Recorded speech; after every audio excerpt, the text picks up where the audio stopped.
I've been a financial advisor for the last 15 years and spent the 5 years prior to that studying finance, accounting, and economics. And I've distilled over the last 20 years the key things that you need to know that keep people poor. In this video, we'll go through those money habits that keep people poor and what you can do to avoid them to make sure that you don't fall into that trap and can become rich yourself. My name's Daniel Thompson. I'm a financial advisor and the founder of New Era Financial Planning.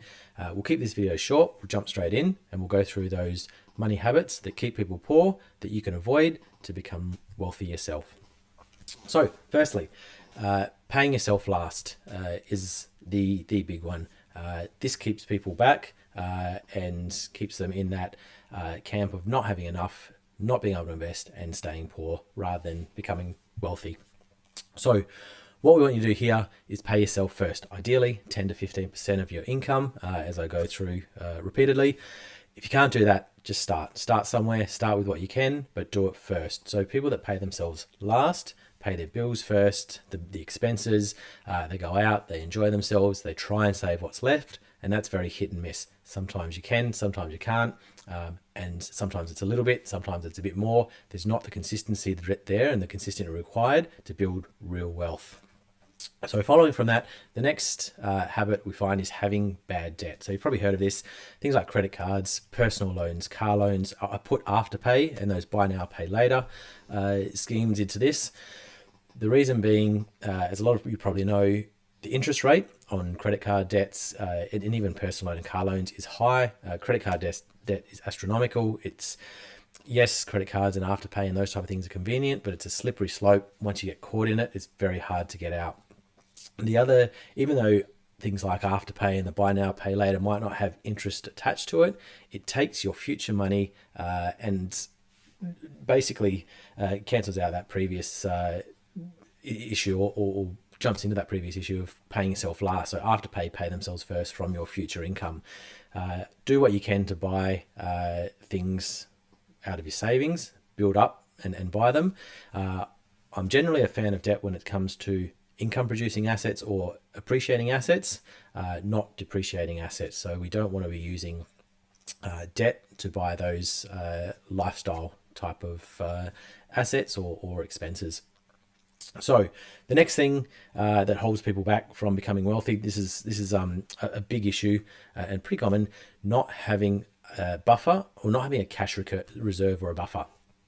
So when I talk about cash reserve, we look at and recommend for people anywhere from, as a general rule, 3 to 6 months of their living expenses as a cash reserve. So once you've worked out what your expenses are, you want to work towards having anywhere between 3 and 6 months.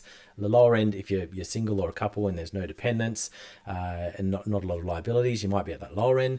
If you've got a family, there's 2 kids, there's your mortgage and maybe another property, you might probably be at that upper end of the 6 months because there's more at stake. This gives you the freedom that if something happens, so there's 2 big benefits. If something happens, firstly, you've got the money there to take care of it and pay it. If it's something to do with a car, if it's something at home breaks down, the dog gets sick and you need to take them to the vet, you've got your $1,000 there to pay whatever it needs. You don't have to worry. That leads into the second big benefit of this is the comfort and peace of mind that comes with that. Is indescribable in a way. You've always got the money there. You don't get caught in that previous trap of the credit card cycle. We see a lot of people that come to us, they don't have this savings in place and they're starting to get ahead, or they pay down their credit card a bit, but then something comes up and they've got to put it back on the credit card and they're back in again, and it's very hard to get out of that loop. It can become quite vicious and people find that they're constantly treading water. They start to get their head above and then they get sucked under again. So not having a cash reserve is a big issue that keeps people from building that wealth over time and keeps them poor rather than rich. The next one is a big one. Rich people know their current position and where they are. Poor people don't. So not knowing your current position, financial position, in terms of what you own and what you owe, your assets and liabilities, and your income and your expenses, what's coming in and what's going out. People that are wealthy and that have money and are generating assets and wealth know this. They know where they're at financially. They know what's coming in, what's going out. They know their assets. They know their liabilities. They know their net worth at the end of it. or at the bottom of it.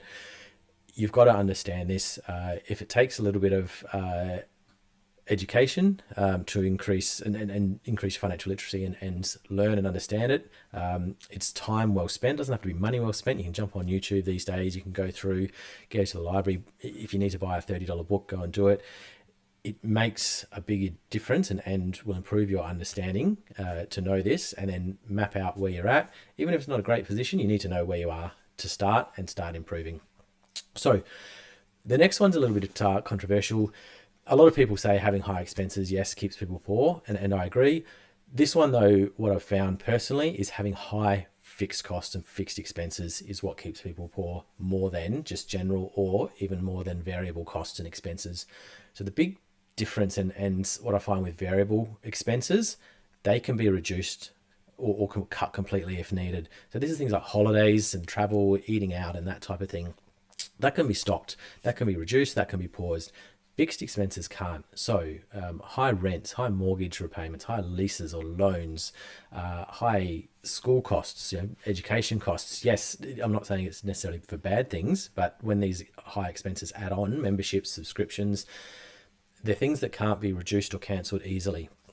So if there's an issue with income, if it drops or pauses for a period, or there's these other expenses that jump up, that's when people get in a real bind. And as incomes go up, if these fixed expenses increase with them, there's no flexibility in room to really grow wealth. So this is one that on the outside, the car probably looks nice, it looks shiny, but on the inside and under the hood, it's really not going well. Those fixed expenses add up. We see it all the time. What you see on the outside is what not necessarily what it looks like when you really delve into it. And it keeps people in that category, if I call it, of poor, because you can't grow, or they can't grow their assets, and those expenses are continuous and unable to be reduced easily. So this leads then another issue that a lot of people don't talk about. A lot of people focus on the expenses, which is the first point of call, and one that people can have an impact and fix probably more easily and quickly, and that's what we always start with. This one, though, is not increasing your income. So I call it playing offense and defense. So defense is the expenses, keeping that low, cutting that as needed, making sure you're spending less and you're earning all of that. Offense is increasing your income and earning more. So it might take time to do this, whether it's studying further, other courses, looking at another job or a side job, or looking for a promotion or a different job somewhere else. Once you are able to increase the income and you've already got the expenses part fixed and sorted, that all goes to the bottom line, so to speak. So the income that you earn, an extra 10 or 15,000 a year, can be used to really save, invest and grow your wealth. So like any game, any sport, you want to play defense and offense. You want to keep those costs under what you're earning and make sure they're on point. But you want to earn more overall and increase your income over time, especially needs to go above inflation. But the more you can then invest and generate real wealth. The last thing that I found over the last couple of decades is, and this again, a very big one, saving probably the best till last. People that are poor or that don't get ahead wait too long to invest. They believe they've got to save up more or wait until the right time, whether it's time in the market or time in their life.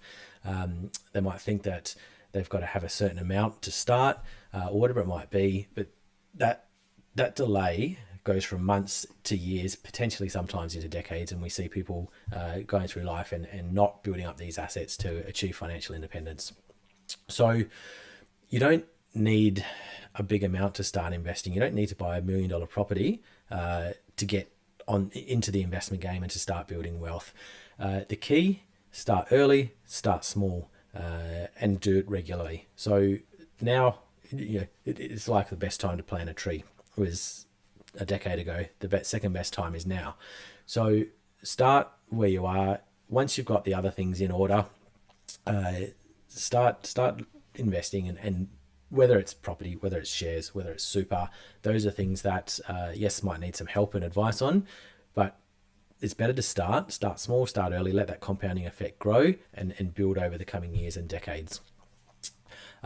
Now, if you would like any further advice or information on any of this, please reach out. Some of it can get quite complex. A lot of the basics are available around our website or the internet for free. So do what you can to set yourself up. And then if you need any further support or advice, reach out and I'll be happy to chat anytime.